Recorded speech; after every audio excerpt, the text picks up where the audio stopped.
If I asked you to draw a picture of a multi-millionaire, what would you draw? You would probably draw a man in a $5,000 suit. He works on Wall Street. He went to Harvard. He drives a Ferrari. He screams into a phone. He is a genius who knows complex math that you don't understand. We are programmed to believe that wealth is complex. We are told that to get rich, you need a high IQ, a massive salary, and a lot of luck. But what if I told you that is a lie? What if I told you that the best investor of the last century wasn't a hedge fund manager? He wasn't a tech CEO. He was a janitor. He didn't have a degree. He didn't have a high salary. He spent his days plunging toilets and sweeping floors. And yet, when he died, he had more money in his pocket than the bankers who looked down on him. This is the story of the man who broke the system by doing absolutely nothing. In finance, there is one rule that beats all others. It isn't about how much you make, it is about how you behave. Degrees teach you math. Street smarts teach you patience. This is the story of Ronald Read, and it is the only finance lesson you will ever need. Ronald Read was born in rural Vermont. He came from a poor family. He was the first person in his family to graduate high school, and he had to hitchhike just to get to class. There was nothing special about him. For 25 years, he worked at a gas station fixing cars and pumping gas. After he retired from the gas station, he got bored, so he took a part-time job as a janitor at JCPenney.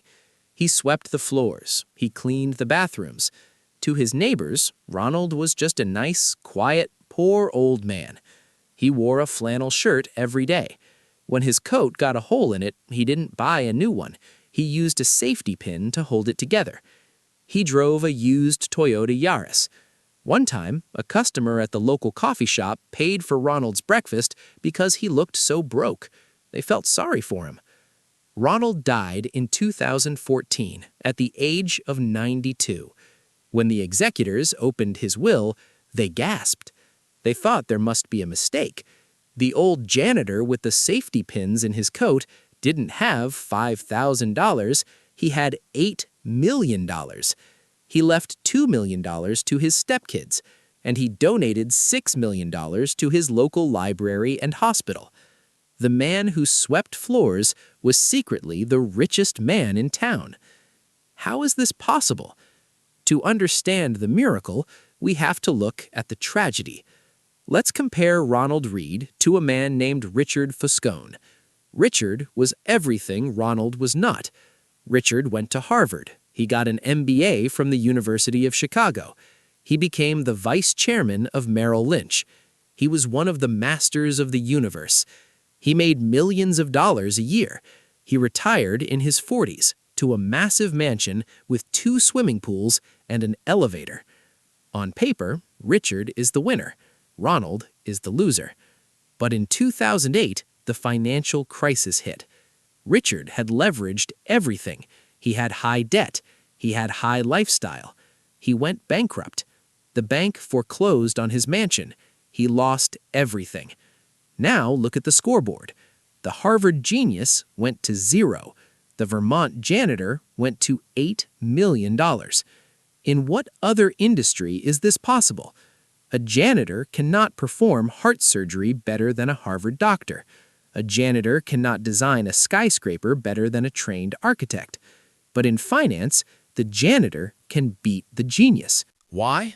Because Richard tried to be smart. Ronald tried to be consistent. Ronald's secret wasn't a lottery ticket. It wasn't crypto. It was a force that Einstein called the eighth wonder of the world: compound interest. Ronald bought stocks in boring companies: Procter & Gamble, Johnson & Johnson. He didn't trade. He didn't panic when the market crashed. He just bought them, and he waited. And when those companies paid him dividends, he didn't spend the money. He used it to buy more stock. It's called the snowball effect. In the beginning, the snowball is tiny. For the first 10 years, Ronald probably didn't look rich, but money multiplies. Your money makes money.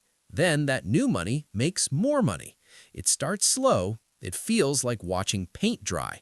But after 20, 30, 40 years, the curve goes vertical. Ronald Reed had the one asset that Richard Fuscone didn't have. He didn't have a high income. He had time. Richard was in a rush to look rich. Ronald was patient enough to get rich. This brings us to the hardest truth about money. Financial success is not a hard science. It's a soft skill. It isn't about how much you know. It's about how you behave when things get scary. When the market crashes, the smart people panic. They sell. They try to outsmart the system. They interrupt the snowball. Ronald didn't know enough to panic. He just kept holding. There's a saying, time in the market beats timing the market. You don't need to be a genius to get wealthy. You just need to survive. If you can survive for 50 years without making a massive mistake, you will end up rich. The problem is, most of us can't survive. We get greedy. We buy things we don't need. We try to impress people we don't like. Ronald Reed didn't care what you thought of his flannel shirt. His ego was small, so his bank account could get big. Society tells you that you are behind. They tell you that you need to hustle, grind, and find the next big thing. They tell you that 10% returns are too slow. But look at the janitor. He played the long game. He proved that a modest salary saved consistently for a lifetime defeats a massive salary spent arrogantly. You don't need a raise. You need patience. You don't need to look rich today. You need to be free tomorrow. Don't try to be the genius who loses it all. Be the janitor who keeps it all. Plant the seed, water it, and then wait. If you've not subscribed, you probably won't see us again. But if you are, congratulations, you're growing every single day.